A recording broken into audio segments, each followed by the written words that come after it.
This is one of our guests for Christine's show that she said this was a special place for her to bring her little one. And it's really important for, especially a lot of young mothers now, who have maybe not grown up in families. A lot of people have maybe didn't really have siblings and things, and they're a bit lost sometimes as well when it comes to what do I do with my child, how do I introduce them to nature and everything like that. And obviously living in London as well, there's not a lot of spaces where they can run free. There's only little parks and things like that.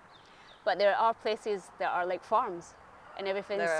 Maybe as new parents or people who want to introduce their children to nature, why come to a farm? What do you really get out of the experience? I mean, there are so many amazing answers I could give you for that, but obviously we're very lucky here to be in the middle of the Surrey Hills, which instantly puts you in the heart of nature. We are surrounded by amazing woodland. We, on the farm alone, have got so much space, as you say, and it's important, I think, to say, a safe space. The children can't get anywhere other than kind of in the play area. They're contained. Exactly. When you're here at Bocketts, you can meet animals, you can interact with them on a level that you would never normally. Driving past a field of sheep or cows is one thing, but feeding them, stroking them, getting slobbered on by a cow, where else can you get that experience? So not only the big animals, I mean, we are a working sheep farm. So what type of animals do you, I mean, most places have got they have the sheep, maybe one pig or something like that. So here at the farm, it is an actual working farm. Yes, it is. It's a working sheep farm. So we've got a flock of over 350 ewes. They're the mummy sheep. And coming up to Easter soon, we're going to be lambing, and we could have up to 1,000 sheep on the site. So, that side of it is busy.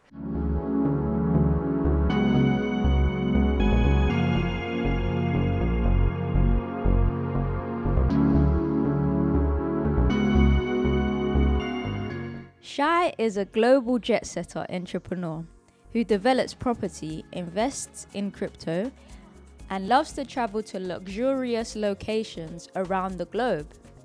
She, like me, has recently become a new mum and discovered a different pace of life and got thrown in at the deep end when her son was born premature.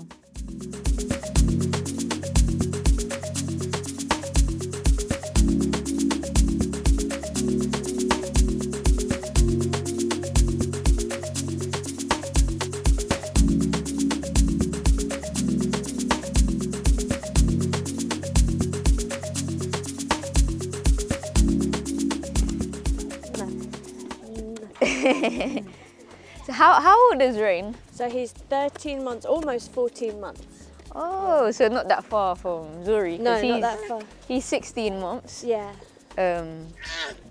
Nearly 17 months actually. Oh really? Yeah, because going into March now.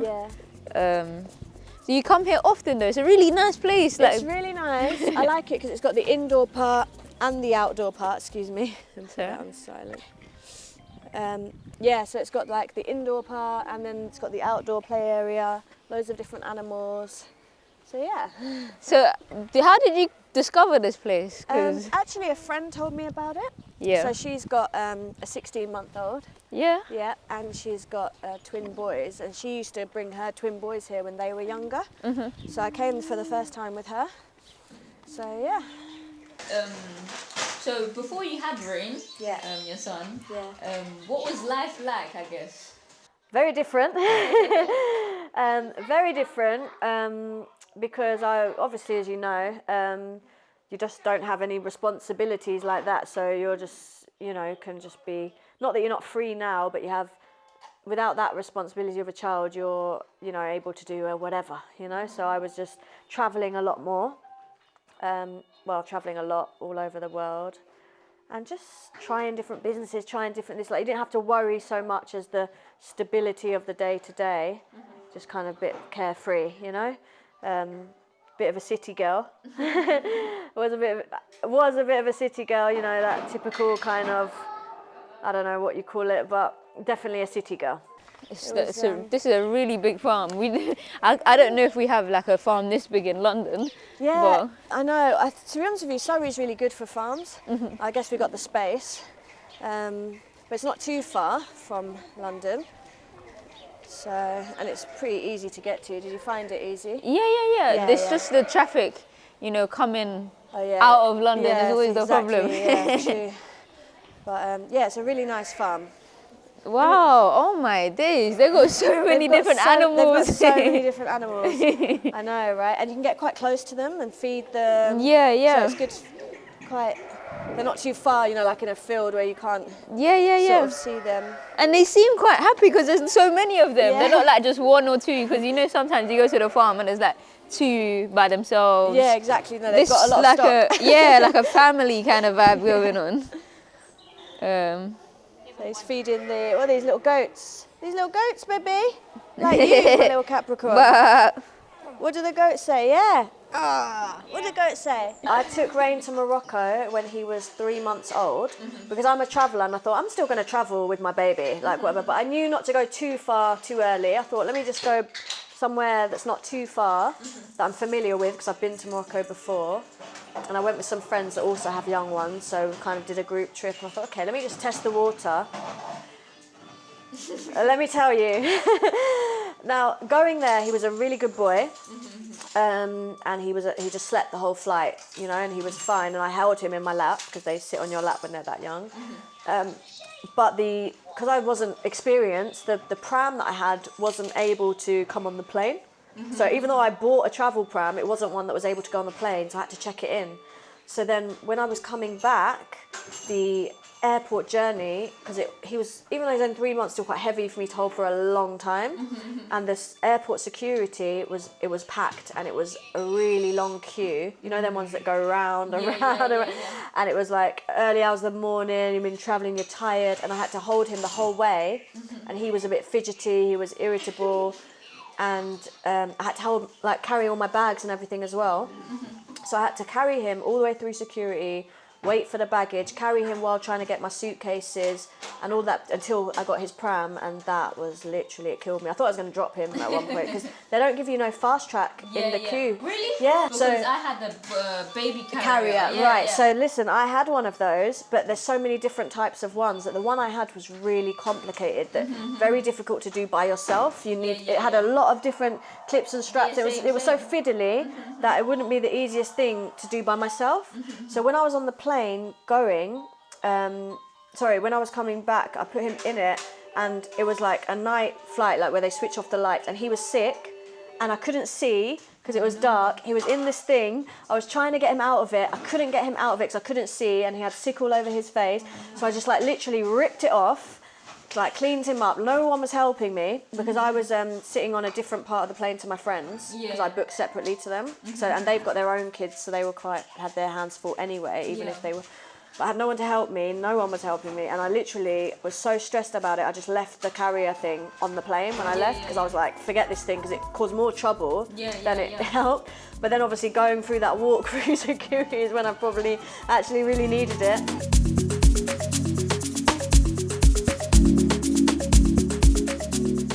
So I see Zuri loves animals. Yeah, he does. And he's really brave. Yeah, of recent especially. Yeah. So of recent, he really has this connection, it feels like, with animals. That's really when good. He sees dogs, because dogs is what the most common kind of thing he loves sees. dogs. He just wants to touch them, and now he's he's quite curious. Yeah. He wants to touch his nose and yeah. The first time I bought Rain, he was a bit younger. He was really scared. He was like his face, and he was kicking his feet. Wow. Lots of look babies. Yeah. Look at the sheep, Rainy. More sheep. Oh no, the babies are cute. Oh hi. Hi. Hi. Hello. I don't have any food. Sorry. Look, they have food. There's some down here. What was it like, with body image and stuff, transforming from not being a mom, pregnancy to giving birth? So I had quite a good pregnancy. I didn't have too many complications. Just towards the end, I had quite a lot of heartburn. So I was drinking gallons of milk. That really helped. I found that if I didn't eat just before I went to bed and left it at least a couple of hours, that helped. And also just if I had heartburn, just drink milk, and that really helped. So I was drinking loads of milk. But other than that, I had quite a good pregnancy, and then it's only right towards like the last week that my feet swole up a bit. So I was like, oh my gosh, none of my shoes have fit me. But luckily I only had that for like a week. So as soon as I gave birth, that all went. And I was very lucky that literally the next day, and I hate to say this because I know that's not the experience for everybody, and everyone's bodies are different, and I think everyone should just give themselves time to just get back to normal, or just, you know, heal and just not worry too much about your body. But obviously it's a natural thing as a woman. But I kind of just went back to what I was before quite quickly. So it didn't end up becoming an issue for me, even though it was a concern for me during my pregnancy. I was wondering, I didn't put on much weight. I was kind of all belly. But I was wondering if I was going to have, you know, a lot of excess skin or stretch marks or all those things. And I am quite susceptible to stretch marks. So I thought, I'm probably going to get, you know, quite a bad, maybe, you know. But it didn't, luckily. So I was quite blessed and fortunate in that sense that I didn't have to go through those changes. But, you know, I think that even though that's the case for me, I think if you just try and be healthy throughout your pregnancy as much as possible, then just let nature do its thing, and whatever happens, you've got your beautiful baby, and you just adapt to your new body. And we all have changes anyway as women, as we grow older and go through weight changes and all sorts. So, it's go-karting or quad bikes. yeah, I've never, I've seen people go round on it. Obviously we haven't done it because he's too little. And there's like a big jumping, I don't know what it is, like a bouncy Castle kind of thing. Yeah, like a bouncy ball that's huge. And you see all the big kids jumping on it when it gets busy in the summer. Oh, that's really nice. Yeah. I'm definitely coming back here. It's so cool. And even the sandpit, like now it's too cold because I wouldn't really want him playing too much. I don't know, I'm a bit, but when it's like summer, you can just strip their clothes off and just dust them down, you know? Like it's easier for the sandpit. Definitely easier in summer and springtime. Yeah.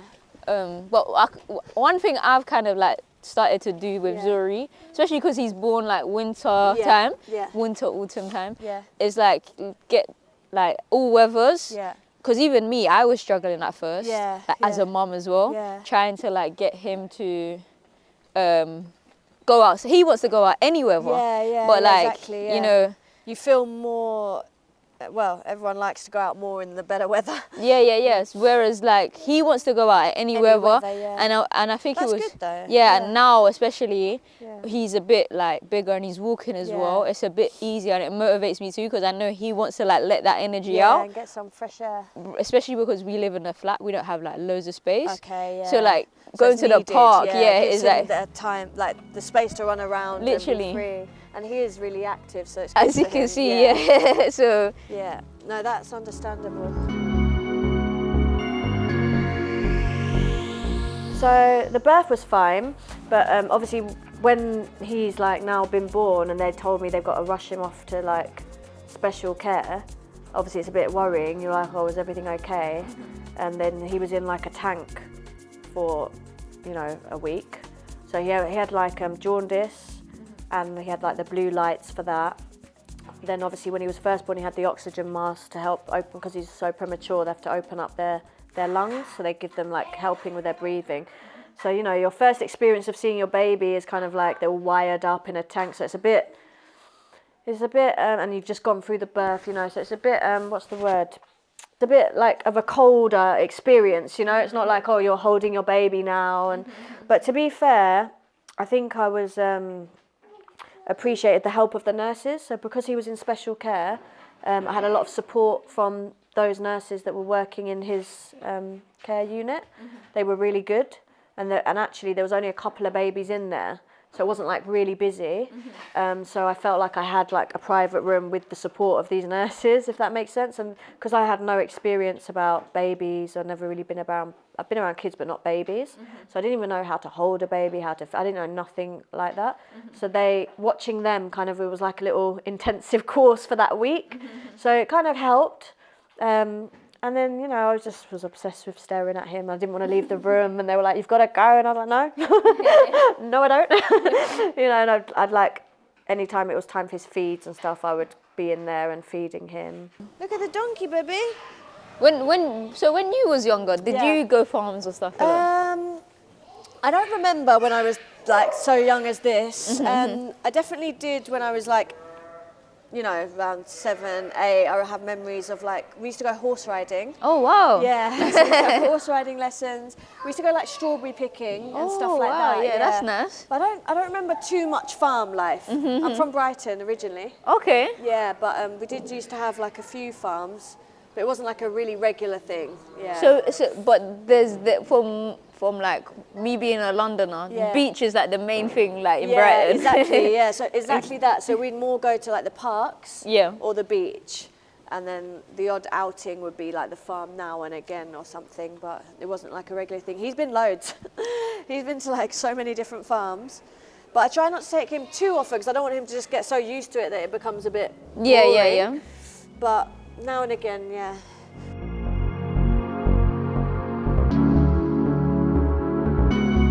Yeah. So what was it like then from coming from the hospital Yeah. to come home?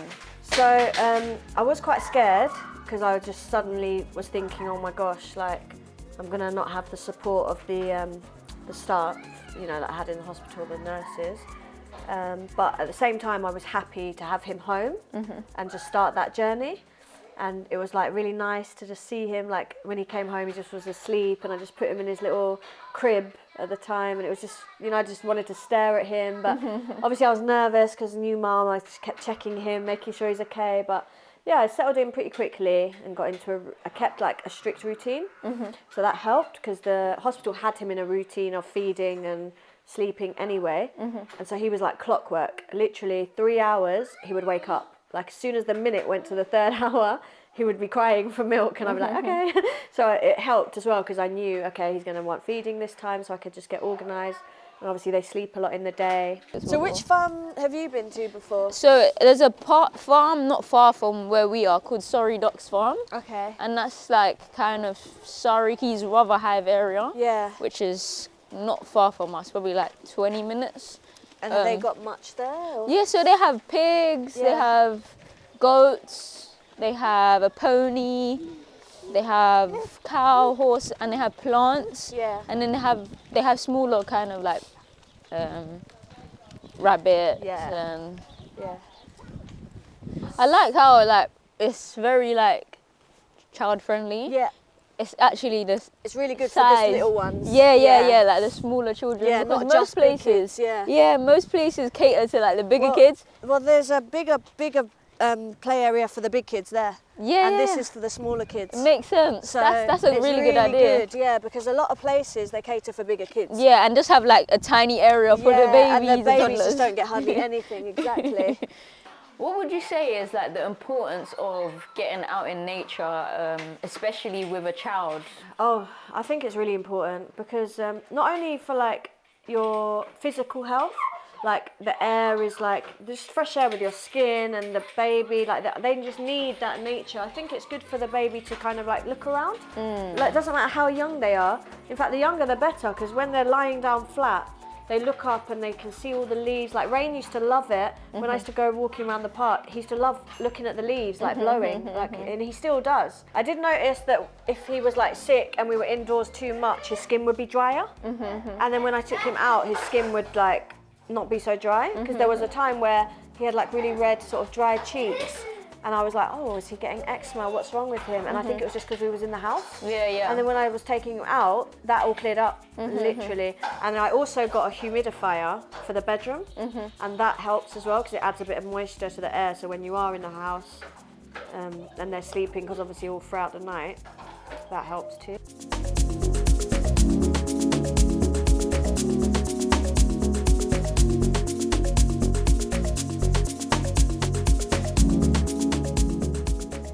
Thank you for watching. At the end of this video series, we'll follow a 10-episode podcast show.